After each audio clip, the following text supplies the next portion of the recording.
Lan ngendikane sing aran hikam, wong ora tau mukasafah ora usah dadi ulama. Entah sekian detik ulama itu harus pernah mukasafah. Biar merasakan ilmu nopo ada. Tapi ilmu hajat itu bisa dilogikakan sebelum sampai secara musyahadah. Paling enggak bisa sampai secara logika. Manusia itu mulai Nabi Adam sampai sekarang itu kan punya roh. Dan roh itu tidak makhluk. Ya, roh itu tidak makhluk. Ketika roh itu diletakkan di jasad, dia itu tersiksa. Karena ketika dia ke jasad fisik, itu namanya mengalami keterpisahan dengan yang abadi. Dia ini jasad fisik, tersiksa. Karena dia harus di alam yang kasat mata, alam mulki. Tersiksa. Ketika dia tersiksa, melok ruhin, akhirnya dia mangan kangelan, akhirnya lesu mangan. Padahal roh gak butuh mangan, perlu dicatat roh gak butuh. Ya ora butuh gunung kidul barang, kan roh ora butuh rabi. Paham kan? Ya ora butuh putus cinta, ora butuh pegatan, ora butuh macam-macam. Paham? Tapi karena dia nemplek jasad sing butuh mangan, butuh rabi, butuh wedoan macam-macam. Akhirnya roh tersiksa. Suatu saat kalau roh ini dalam bahasa manusia mati, ini dalam bahasa manusia mati. Ini hakikatnya roh itu tidak mati, dia kembali ke habitatnya. Ini disebut innalillah. Kita ini dari awal ya dengan Allah. Wa inna ilaihi juga kemudian nanti kita pasti kembali ke Allah. Dan itu diyakini betul oleh orang wahdatul wujud. Jadi kalau roh mati itu ya tidak ada mati. Roh sekarang itu kembali karena sudah lama mengalami keterpisahan mergo melok fisik-fisik dari ono kerja dasinan, ono nggo proposal lan ruwet to roh melok. Paham itu? Kita di roh itu napa melok ruwet. Lah roh ya tersiksa ngaku ora butuh mangan, ora butuh proposal bocah ngalor. Itu tersiksa. Makanya dalam cerita-cerita Jalaluddin Rumi yang otentik di kitab-kitab begitu. Ketika beliau mau meninggal, muridnya itu nangis. Dari Jalaluddin Rumi, kamu jangan nangisi saya ini mau pesta, saya ini mau pesta perkawinan. Kamu tidak merasakan penyesalan saya ini lama menyesal karena harus hidup bersama kamu. Terus saya ini tersiksa karena ngalami alam yang rusak, yang fana. Alam yang fana. Harusnya roh saya itu di alam abadi, bukan di sini. Maka jangan tangisi kematian saya. Kematian saya adalah kembalinya roh ke habitatnya. Semenjak itu kematian dianggap malam perkawinan. Karena roh kembali. Ciri utama ilmu pamungkas itu dikakno nek wong ape mati ora digo pidato, paham gitu. Lha sampean ngerti ini asli riwayat lho. Akhirnya Mu'ad mau kapundhut itu diceritakno hadis iku. Taat tuman mergo wedi dosa kitmanul. Sehingga mulai angkatan sahabat tabi'in ini kira nyeritakno hadis iki ngenteni meh mati, paham ya? Ora go modal pidato. Saiki mboten enten etika ngoten mboten. Sing pidato ya mergo ora paham. Aku yakin sing pidato ora tau maca hadis iki lengkap. Wong dene dhewe ya ngutip. Sing rungokno ya tambah ora paham. Wes ora paham seneng mergo mlebu swargamu murah cocok kakek paham ya. Jadi ku asal usule ini. Tapi teks asli tentang jaminan mangkola la ilaha illallah dakhalal jannah itu ngalami kayak begini. Ngalami dialog ilmiah, ngalami pertimbangan sebab akibat. Dan akan bahaya kalau manusia meyakini la ilaha illallah kemudian langsung dakhalal jannah. Makanya Nabi disomati Umar, fakal lihim ya'malun. Jangan begitu ya Rasulullah. Manusia biar saja. Tidak usah ngendikani begitu, mari enak-enakan. Tidak usah ngamal, mergo mentang-mentang wis qala la ilaha illallah. Ya, itu dari segi riwayat. Akhirnya dari Nabi sampai tabi'in sampai kita, riwayat itu sampai kita itu nunggu inda wautihi. Yaitu kalau sudah mau mati, baru diriwayatkan ke muridnya, ke anaknya. Begitu terus. Sampai zaman edan ini juga modal beda. Mulane kadang bener riwayat zaman akhiru kasirun kutobahu qalilun ulama'u. Sing tukang pidato akeh ulamae mesti sithik. Artinya apa? Agama yang sampai ke masyarakat itu kan yang versi mubalek. Karena rata-rata ulama ora iso pidato, mergo ora lucu. Sing pidatone lucu laris tapi cara menyebarkan agama bener ora tau sinau. Lah dina mlepuk ping 3 le sinau kapan? Paham? Dino kok pidato ping iku lek mutolak aku kapan? Gua mboten nate pengajian teko. Mbok tampa kula ngundang pengajian itu mboten nate. Omong terkenal. Mboten nate. Tapi rata-rata sing diundang balik rata-rata nate ngaji kula, mesti kula nuwun tenan. Ampun tenan. Ya itu juga kula nggih sing khas ulama ben ulama. Ulama wis mulang ngaten iki ora usah pidato. Sing ngundang dosa. Paham? Ngundang dosa. Kula sering diundang yang tak omongi, kowe ojo gambar ulama kon pidato. Tapi ini gugus kersane wonten ulama sing pidato. Dosa. Ora niat ngaji ngene, gak gelem ya wis. Ulama gambar. Pidato ben pidato amun ngono. Tapi ya muga-muga tobat nak gawe ajaran salah. Jadi bahaya sekali. Makanya ini kembali itu tadi saya mengatakan dari segi riwayat ya. Asal usulnya hadis man qala la ilaha illallah dakhala jannah. Ternyata Rasulullah itu disomasi Umar. Itu bahaya sekali ya Rasulullah kalau itu dimaklumatkan, dipublikasikan. Nyatanya Nabi nuruti faqallihim ya'malun. Begitu juga ketika era Mu'ad. Ketika Mu'ad minta supaya itu disebarluaskan oleh Nabi ya jangan. Sehingga Mu'ad meriwayatkan itu nunggu indah mautihi ta'atuman karena takut kitmanul ilmi meskipun gitu tetap diberitakan tapi nunggu dekati mati. Dan cara memberitakan Mu'ad murni karena takut menyimpan ilmu. Kalau disimpan Mu'ad kan bahaya, ilmu itu tidak sampai ke tabiin, tidak sampai ke kita kan. Andai kan saat itu Mu'ad tidak tapi kalau menceritakan secara berlebihan, secara arogansi, secara memanfaatkan, nanti juga menjadi Islam yang gendo-gendo mergo mentang-mentang wis modal la ilaha illallah. Itu bahayanya kalau diceritakan secara ngawur melahirkan Islam gendo. Mentang-mentang mengqala la ilaha illallah. Tapi kalau tidak ada menceritakan sama sekali ilmu ini hilang. Sehingga kita baca dua riwayat ini sudah sempurna.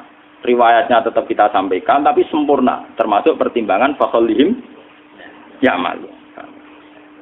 Terus nomor 2, saya bicara dari segi syariat. Ini dari segi riwayat.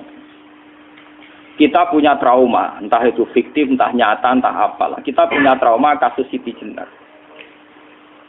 Orang yang mendalami la ilaha illallah secara intensif, ya, entah itu disebut kalimat sodo, bosululuk, boseloko, mbah kono pokoknya. Orang yang memahami la ilaha illallah secara intensif, itu pasti menuju ilmu hakikat. Dan menuju ilmu hakikat pasti ngalami hakikat yang khoyali. Ini rungokno tenan iki. Hakikat yang nopo? Khoyali. Dan hakikat yang khoyali ini mulai menipu. Nggih, kalau sudah begitu ruwet. Misalnya ngeten nggih. Ketika kula maca nggih diskusi ini utawi perdebatannya Kalijaga mbek Siti Jenar. Saat itu ada Sunan Bonang juga.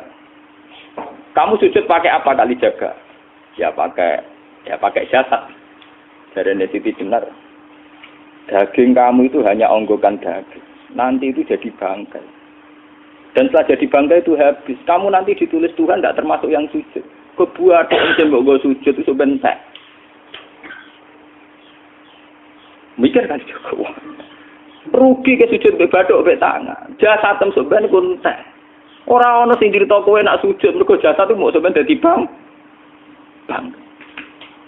Lah nek ngono sujud ning hakikat ora usah bathuk, ora usah tangan, ora usah sikil, yo rohem iku lho kon sujud mbek pangeran. Nek sujud mbek fisik ku rugi wong fisik sobanan. Mikir kali. Wong bolak-balik kali Joko ku mantan wali preman terus jadi debat pusing. Siti Jenar tahu belajar tak tahu ning Irak. Sing jelas sing mulang gak sadem ora menangi. Wah, uang ini menjadi perdebatan. Sehingga keyakinannya kayak Siti Jenar, la ilaha illallah itu ya wahdatul wujud itu, innalillahi wa inna ilaihi.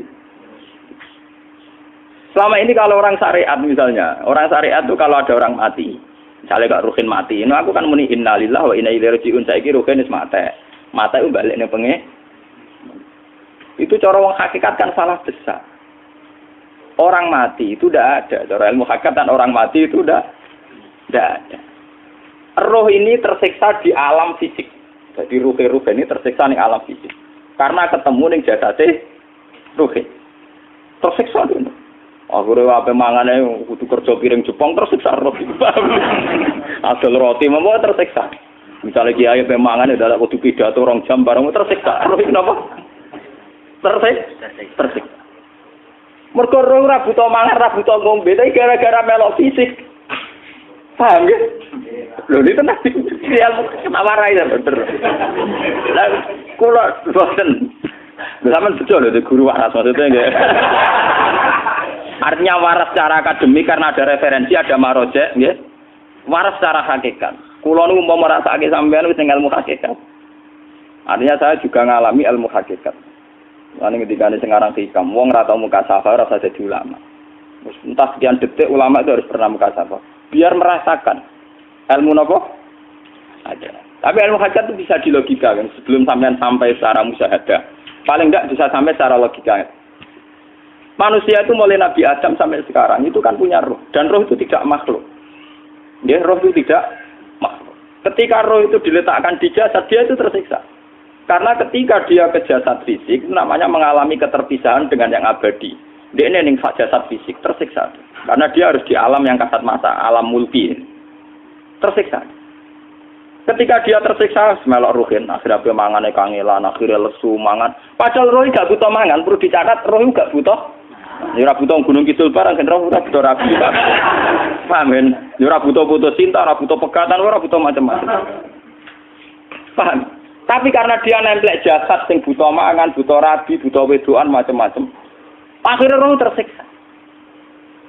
Suatu saat kalau roh ini dalam bahasa manusia mati, ini dalam bahasa manusia mati. Ini hakikatnya roh itu tidak mati, dia kembali ke habitatnya. Ini disebut innalillah. Kita ini dari awal ya dengan Allah. Wa inna ilaihi juga kemudian nanti kita pasti kembali ke Allah. Dan itu diyakini betul oleh orang wahdatul wujud. Jadi kalau roh mati itu ya tidak ada mati. Roh sekarang itu kembali karena sudah lama mengalami keterpisahan mergo melok fisik-fisik dari ono kerja dasinan, ono nggo proposal lan ruwet roh melok. Paham itu? Kita di roh itu napa melok roh. Lah roh ya tersiksa ngaku ora butuh mangan, ora butuh proposal bocah ngalor. Itu tersiksa. Makanya dalam cerita-cerita Jalaluddin Rumi yang otentik di kitab-kitab begitu. Ketika beliau mau meninggal, muridnya itu nangis. Dari Jalaluddin Rumi, kamu jangan nangisi saya ini mau pesta perkawinan. Kamu tidak merasakan penyesalan saya ini lama menyesal karena harus hidup bersama kamu. Terus saya ini tersiksa karena ngalami alam yang rusak, yang fana. Alam yang fana. Harusnya roh saya itu di alam abadi, bukan di sini. Maka jangan tangisi kematian saya. Kematian saya adalah kembalinya roh ke habitatnya. Semenjak itu kematian dianggap malam perkawinan karena roh kembali. Walhasil ngono iku cara ilmu tasawuf bahasa Arab jenenge wahdatul wujud, kena Jawa Yogyakarta Solo kok adanu jenenge manunggaling kawula.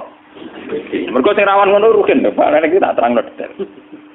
Dadi bathuk mesti iki buku sujud kan. Niku sampeyan ilang. Dadi seksine ora ono cara teorine sinten Siti? Rugi kowe. Bukan sedar ya kentur.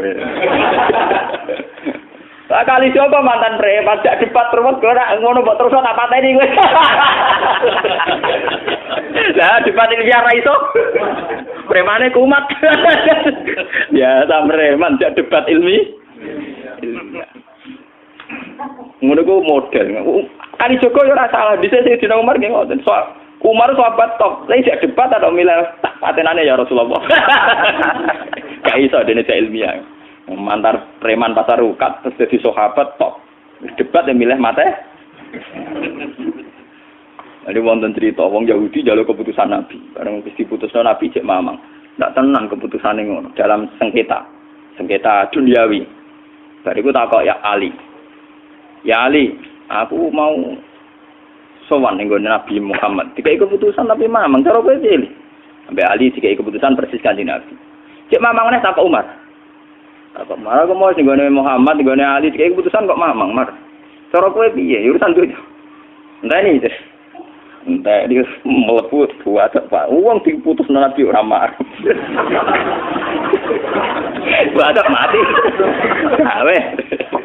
Mereka mantan apa? Cara mantan intelektual kan ya wajar wong Yahudi kok percaya Nabi. Kan bareng cara Ali ya sederhana. Gak percaya wis kandhani. Ora mesti cara Ali tenan. Lah ora bapatene. Ya wajar wong Yahudi kok percaya Nabi, nek percaya ora situ Yahudi Muslim. Lah Ali situ Gus Dur. Are Gus Dur beda piye tenang. Ali nyen ngoten watake ngoten. Nasibe padha. Ali itu ilmuwan yang jadi presiden gak sukses. Sing niru Gus Dur. Mergo ning dinggo nek wong pinter mimpin ra sukses. Wong pinter gampang maklumi. Lah misalnya kita jadi kiai wong pinter.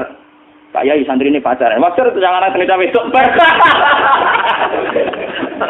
Wah ruwet. Terus malah dalil zinalina subuh syahwat minan. Piye pondok tanpa pelaturan. Paham ya? Ruwet dah.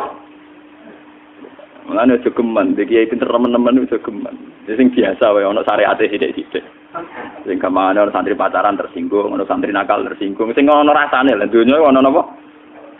Jadi nak meguru kula nu urusan ilmu semi hakikat. Mon gitu.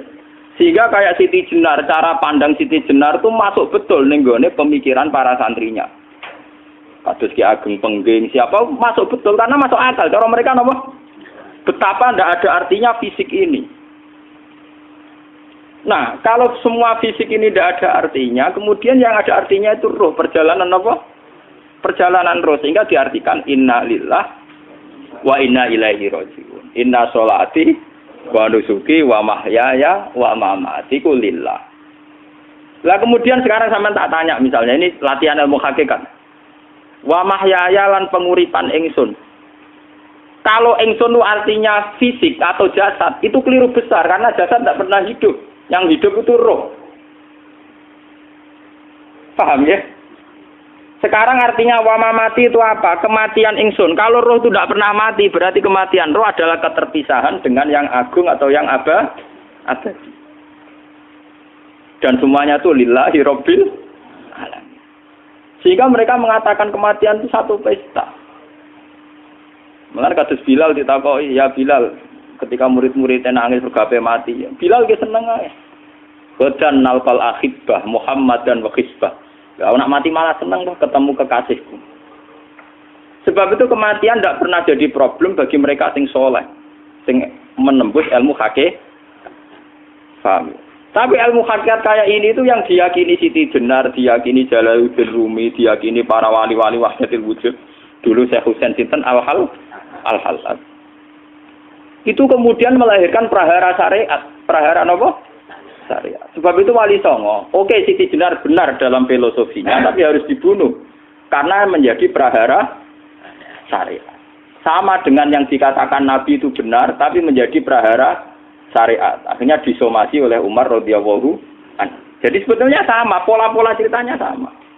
Intinya sebuah ilmu hakikat harus dikawal napa? Syariat. Nggih kula bolak-balik, contoh paling gampang wit pisang. Wong nak mangan gedang kulitnya tetap dibuat. Tapi umpama gedang dari awal ora usah kulit, ra sido dadi gedang. Paham nggih? Meskipun kon ape dipangan ya dibuat. Tapi kita tidak bisa membayangkan pisang dari awal tanpa napa? Mbah kekeringan, mbah bosok, mbah ra sido dadi napa? Pisang. Terus pentingnya syariat lagi begini, gitu. Mulane penting ngaji wali-wali syariat sing pinter kados Sunan Kudus, kados Sunan Bonang. Andai kan tidak ada syariat itu dunia pun mesti rusak. Contoh paling gampang masalah pornografi, porno aksi. Jadi jenengan diomongi ngono ibu ngakak-ngakak deh. Dari pangeran wis pirsa, kowe nek klambi pangeran ora tentora ya ora usah klambenan. Wong ora ana gunane. Kalau yang paling penting ku nazarullah, kenapa kowe klambenan barang, wong kowe klambenan ora pangeran tetep pirsa. Nyatane si jenar nak mulang nggih coba klambenan lah intine napa? Dinya ada nabi Sunan Bonang. Nah, aku percaya kabeh nazarullah ora usah napa? Klambenan. Tetapi teori ra usah klambenan iki dinggo tenan. Mulane nek pas wiridan aliran sesat ciri utama. Kira klambenan tenan. Lah ruwet to. Lho iki tenan iki cerita. Iki pentingnya ngaji nggih. Ben sampean ngerti variasi riwayat kemudian kita orang syariat harus kayak apa, kemudian kenapa menjadi aliran wahdatil wujud. Nah terus kita-kita ini ya, kita-kita ini kan orang syariat. Memang kelemahan orang syariat itu akeh kok sampean-sampean. Siji mesti ra kramat. Modele ora di dhuwit ya bingung. Ruwet. Urip wong syariat lho apa? Dineng bojo wedi, dineng tangga wedi, pengaruhe menurun. Pancen orang syariat itu banyak kriminal tauhidnya itu memang jelas. Mulane kiai-kiai fikih nek ketemu kiai-kiai sing setengah jadah wedi mergo iso nebak atine. Ndekne meriang langsung. Sing kiai ra tau salat keramat padahal ngambungan wong. Sumudina salat 4 waktu kok ora tau keramat. Wong ape buah utang tanggane iku keramat apane? Sing kono ngawur-ngawur sowan pirang. Meriang oleh wong syariat ngadepi wong hakikat napa? Mulane jogeman gitu dadi wong syariat sing ngene iku bahaya. Nek kula mboten ngarah.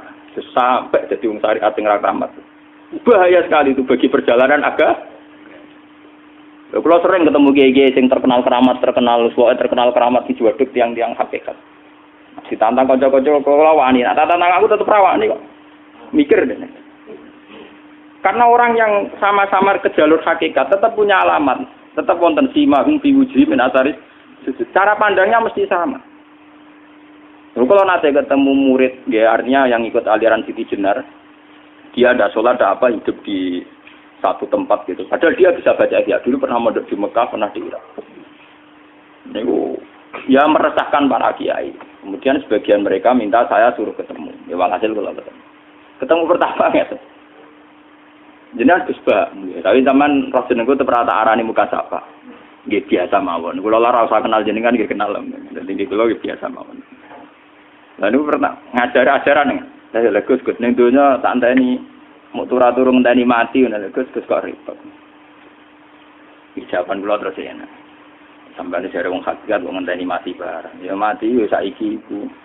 Terus ngenteni saiki padha-padha wis napa? Wis mati. Ya saiki wis padha-padha wis urip. Wis padha kabeh. Nah, cara ilmu hakikat kan terus sama semua. Napa? Sama semua. Tadi makanya itu tadi. Kalau baleni malih logika hakikat itu begitu ya. Roh itu ditiupkan oleh Tuhan ke kita. Kemudian roh karena ikut alam fisik, alam jasad, roh ngalami yang kita alami. Nggih. Ketika roh ngalami yang kita alami dia tersiksa. Nah, ketika roh sudah terpisah dari jasad yang mengekang, yang memenjara ini, dia senang terus kembali ke Tuhan. Ini disebut innalillahi wa inna ilaihi. Lah jasad ini kemudian menurut ilmu hakikat enggak ada gunanya sama sekali total. Hilang di telan tanah. Lah kalau begitu jasad iki nak mbok agul-agulan, Gusti bathuk kula tak nggo sujud tangan kula ndi buktine tanganem wis ora ana. Bathuk wis ora. Mulane dari Siti Jenar, hanya wali bodoh kayak kalian yang punya ajaran bodoh begitu. Malah rasupan terus. Mulane Sunan Kalijaga semangat kon mateni mergo tambah omongane glodro nduk ndi. Tapi yang enggak disadari Siti Jenar yaitu tadi. Inti dari ilmu hakikat itu kan tunduk sama kersane Tuhan. Kalau sudah tunduk pada kersane Tuhan, kalau kersane Tuhan roh kita harus di jasad. Dan wujud jasad kita ini juga karena kehendak Tuhan. Kenapa yang wujudnya jasad yang karena kehendak Tuhan engkau ingkari? Sementara wujudnya roh tidak kamu ingkari. Toh wujudnya jasad ya bi iradatillah wa bi masyiatillah. Wujudnya roh ya bi wujudi bi masyiatillah wa ira. Harusnya fungsi jasad juga harus kamu akui toh Siti Jenar. Wong sekarang kita punya jasad ya bukan karena kita, karena kehendak Allah. Kenapa kamu ingkari? Berarti kamu ingkari kehendak meneng Siti Jenar.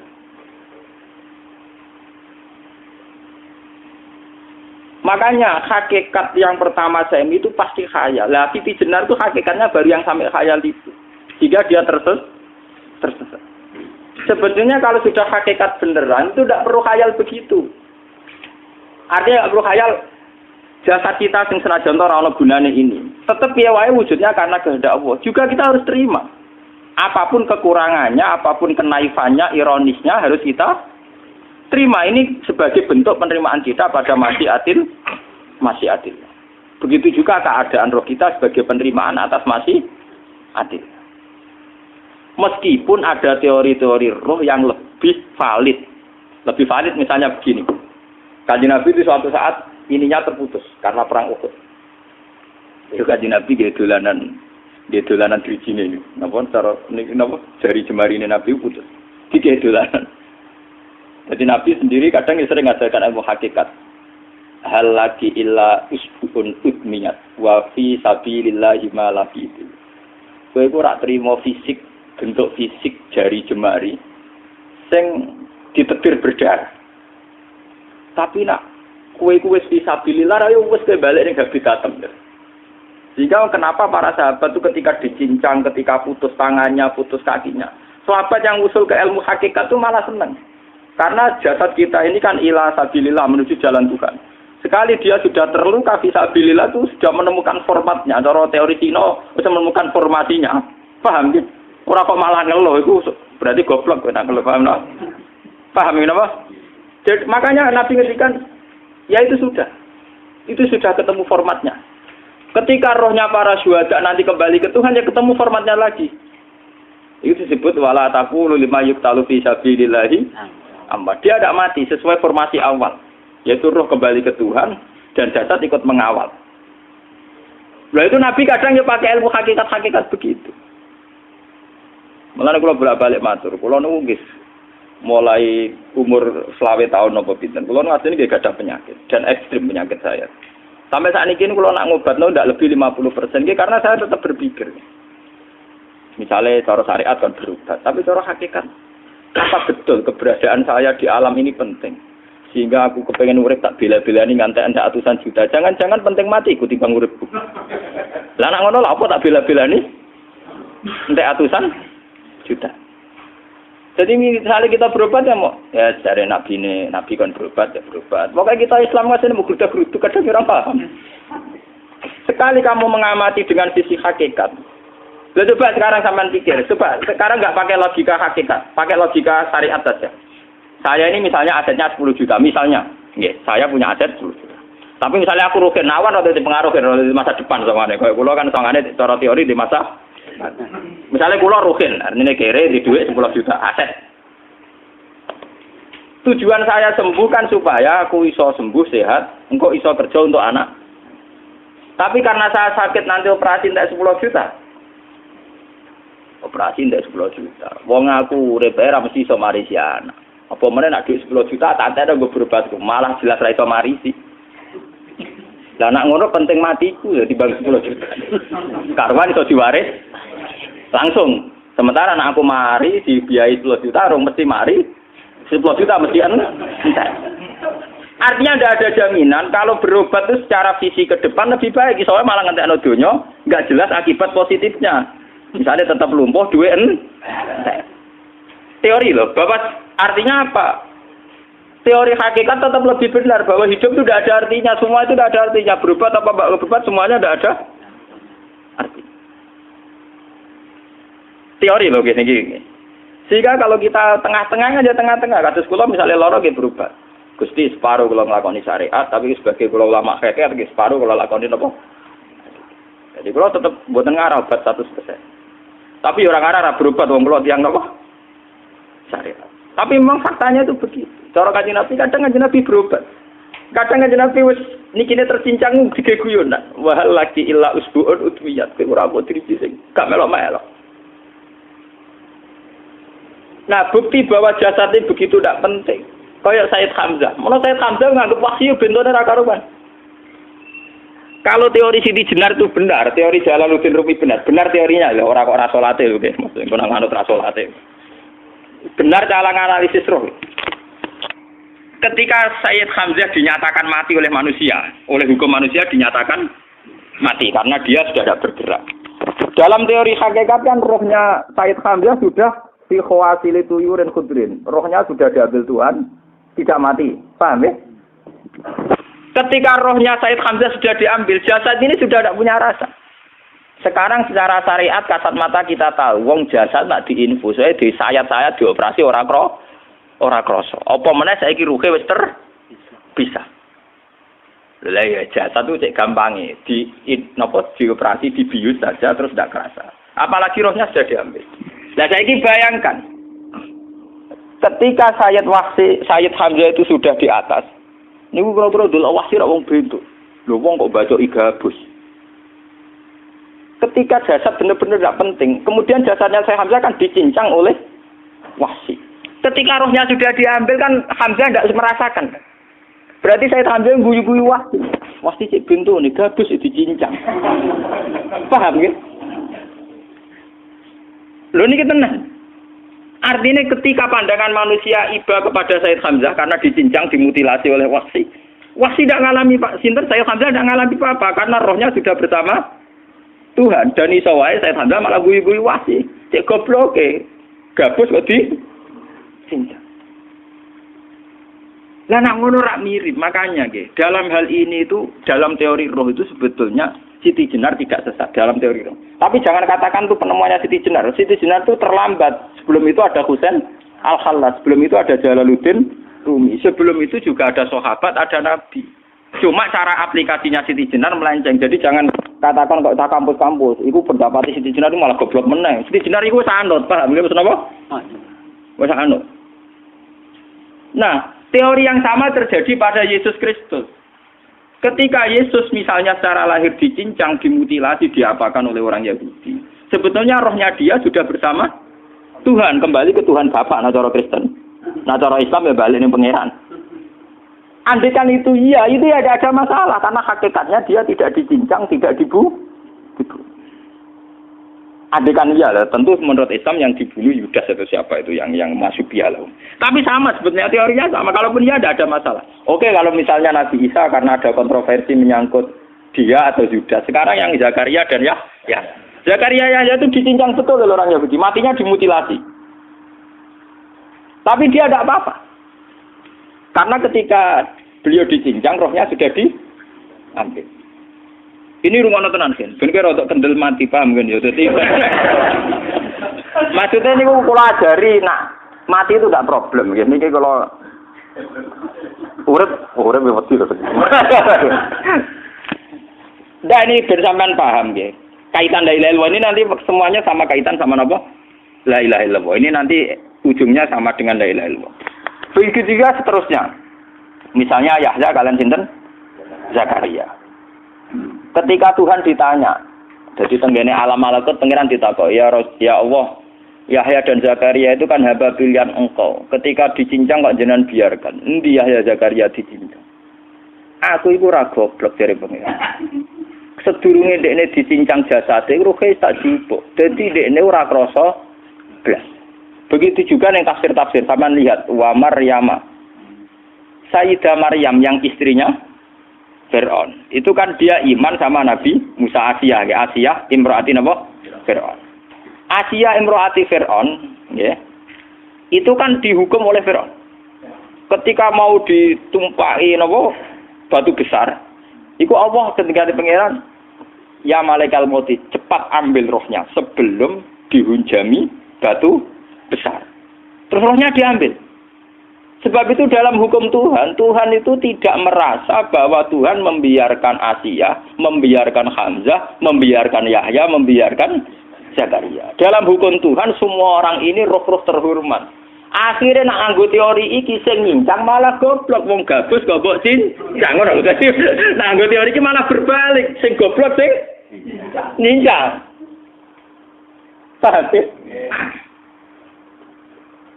Yo ora kok sesuai sampean kiaskan saja. Wong dibius wae disayat-sayat gak kroso. Kaya apa nak ruhe bener-bener wis tercabut terpisah. Rasane ning ndi? Iku disebut wala taqulu limayuk talu fi sabilillah napa?